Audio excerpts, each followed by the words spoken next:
थी, लेकिन ठाकुर जी की कृपा न जाने किधर से वो गौ माता उसी खेत में कूद गई।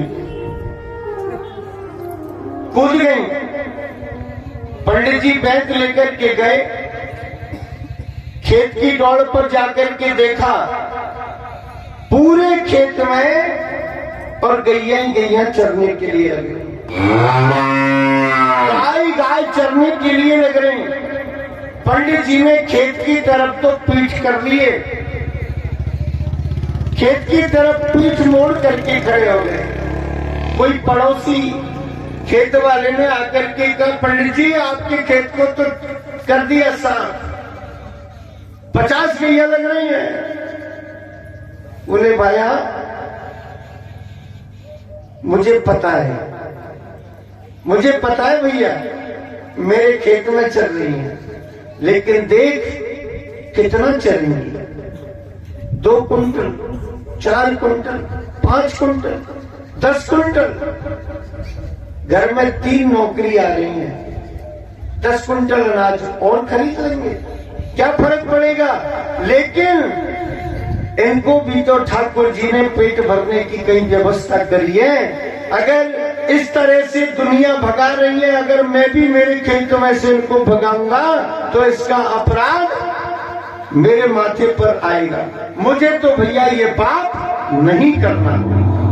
अगर एक दाना भी खेत में नहीं बचेगा ना, तो भी मैं गायों को खेत में से बाहर नहीं निकालूंगा। ऐसे लोग ठाकुर जी ने इतना दिया है, क्या फर्क। भगवान की माया आ गई।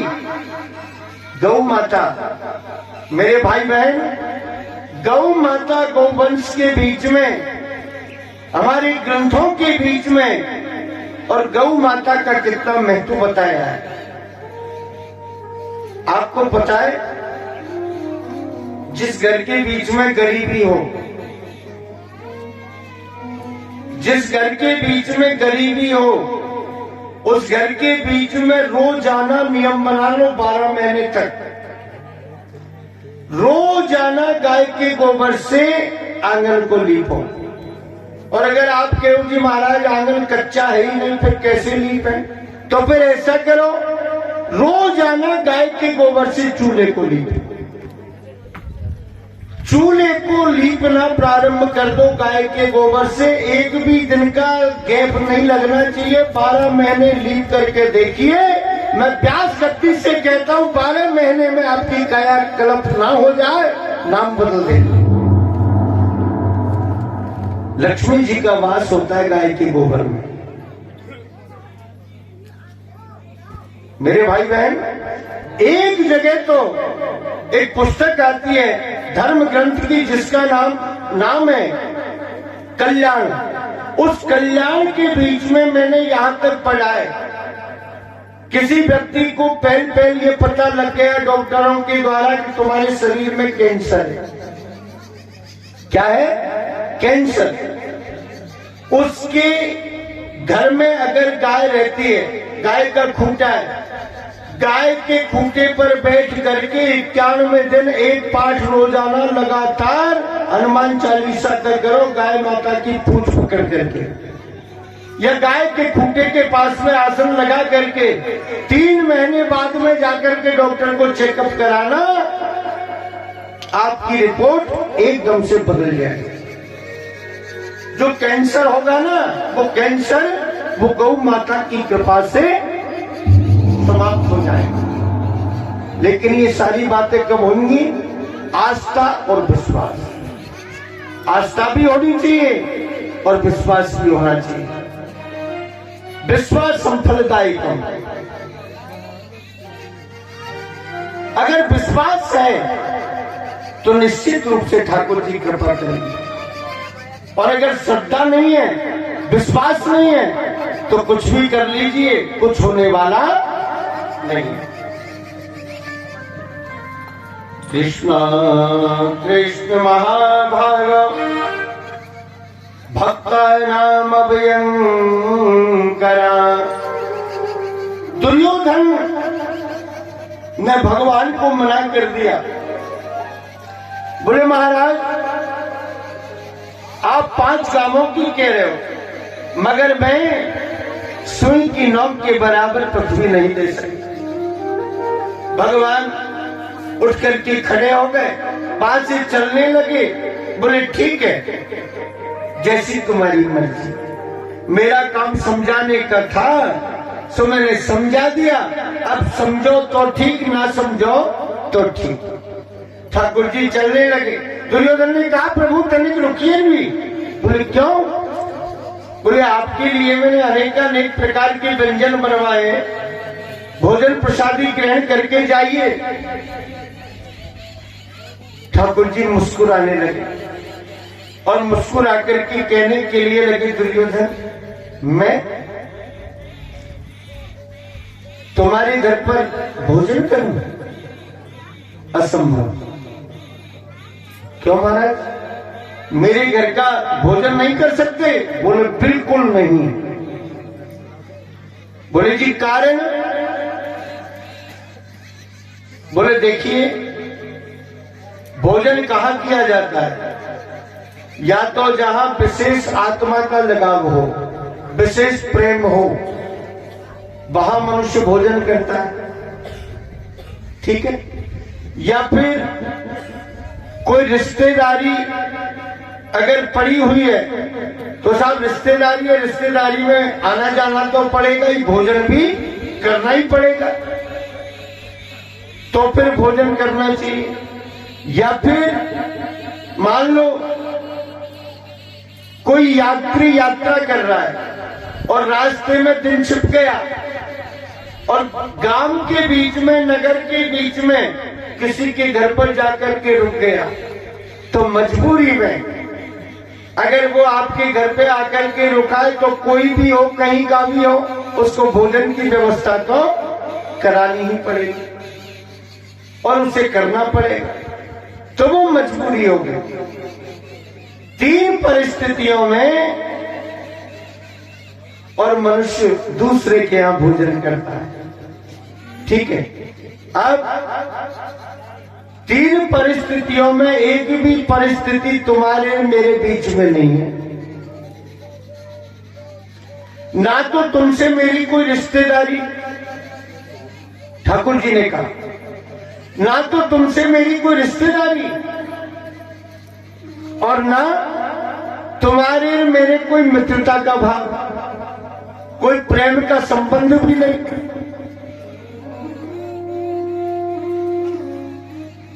और ना मेरे सामने कोई ऐसी समस्या कि मुझे तुम्हारे यहां रात्रि को रुकना है तो भोजन करना जरूरी हो गया। क्यों करूं? कोई दबाव थोड़ी है। महाराज उन्होंने विनय किया, हाथ जोड़ करके चरणार बिंदों में प्रणाम किया, लेकिन मेरे गोविंद ने दुर्योधन के पकवानों का तिरस्कार कर दिया। भगवान तो भावना की भूखे हैं।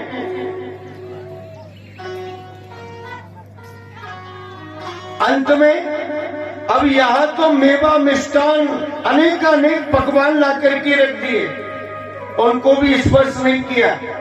और यहां से आगे कहां पहुंचे ठाकुर जी? विदुर जी महाराज के यहाँ। वहां विदुरानी जी के हाथ के और केले के छिलके तक खा लिए। तो क्यों? क्योंकि भाव, प्रेम। किसी कवि का कथन है, नाना रे भाव ते नचायो भगतन में मोए,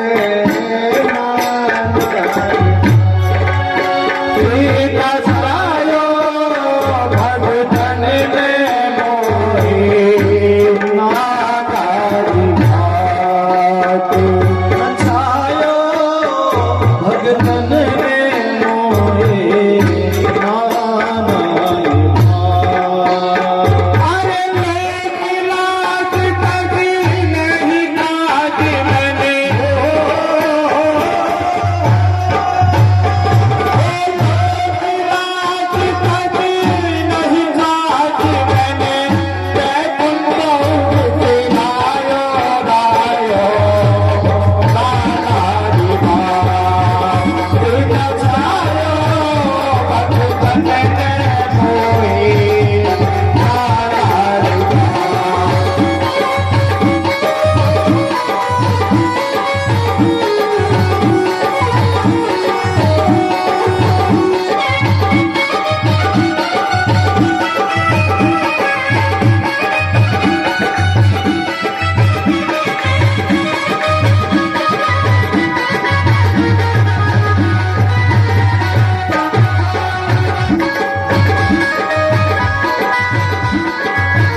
प्यारी बोली आओ तेरे घरे मोहे आस है बिहारी और जाओ काके द्वार मोहे आस है बिहारी और जाओ काके द्वार अरे सुनी तेरी नहीं करी मेरे बने सुनी तेरी नहीं करी मेरे बने तू कहीं तीर बढ़ायो बढ़ायो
नरसी भगत सवलिया से हाथ पहनायो लाज राखी जनकी हाथ में पुकारो नरसिंह रूप धारो लाज में पुकारो नरसिंह रूप धारो मेरे दर्शक को बिहरायो सुन भूलो तन की दर्शक बेलारो सुध भूलो तन की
विदुर जी महाराज के आश्रम के बीच में कन्हैया गए और विदुरानी जी के हाथ से केले के छिलकों का भोग लगाया।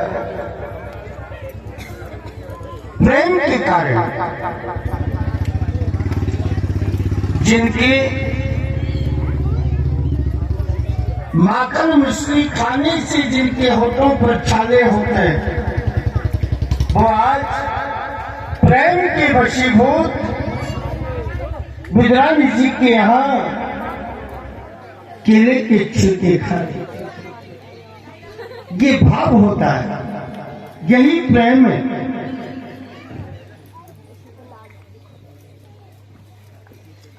मेरे भाई बहन,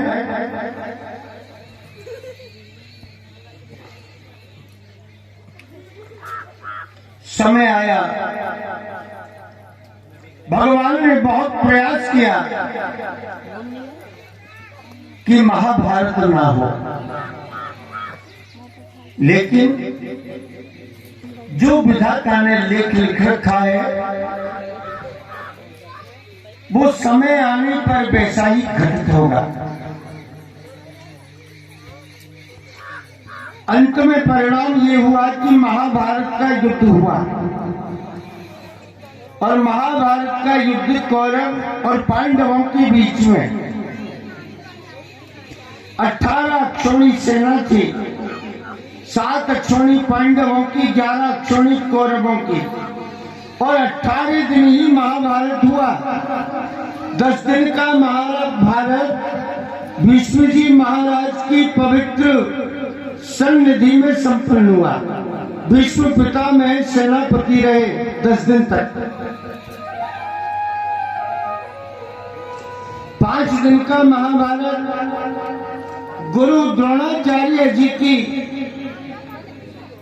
सन्निधि में संपन्न हुआ। द्रोणाचार्य जी महाराज सेनापति बनकर के रहे। एक दिन के सेनापति कर्ण, एक दिन के सात्विकी और 18वें दिन के सेनापति दुर्योधन। 18 दिन का महाभारत हुआ मेरे भाई बहन। और 18 दिन के इस महाभारत में पांडवों की सेना ने कौरवों की सेना को परास्त किया। भगवान श्री कृष्ण ने किसका साथ दिया? पांडव लोगों का। कहते हैं ना, यत्र योगेश्वरा कृष्णो यत्र पार्थो धनुर्धरा तत्र श्री विजयो भूतिर ध्रुवानीतिर्मतिर्ममा। यत्र योगेश्वरा कृष्णो यत्र पार्थो धनुर्धरा तत्र श्री विजयो भूतिर ध्रुवानीतिर्मतिर्ममा। जहां भगवान श्री कृष्ण है वहां अर्जुन है, और जहां अर्जुन और कृष्ण दोनों एक साथ में खड़े हैं ना, वहां हमेशा विजय विजय होगी। और विजय किसकी होगी? सत्य की। क्योंकि भगवान हमेशा सत्य का ही साथ देते हैं, असत्य का नहीं।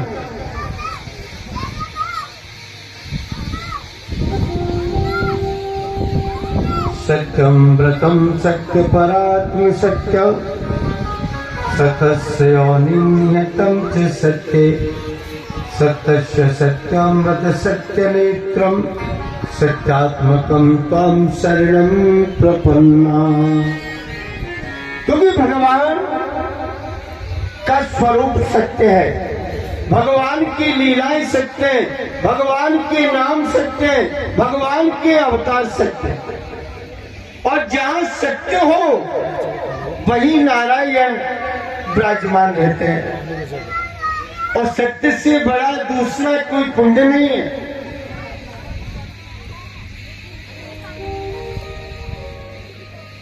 महाराज, साच बराबर तप नहीं, झूठ बराबर पाप। जाके हृदय साच है ताकि हृदय आप। सत्यता से बड़ा तो कोई तप भी नहीं है, कोई पुण्य भी नहीं है। सत्य वो है।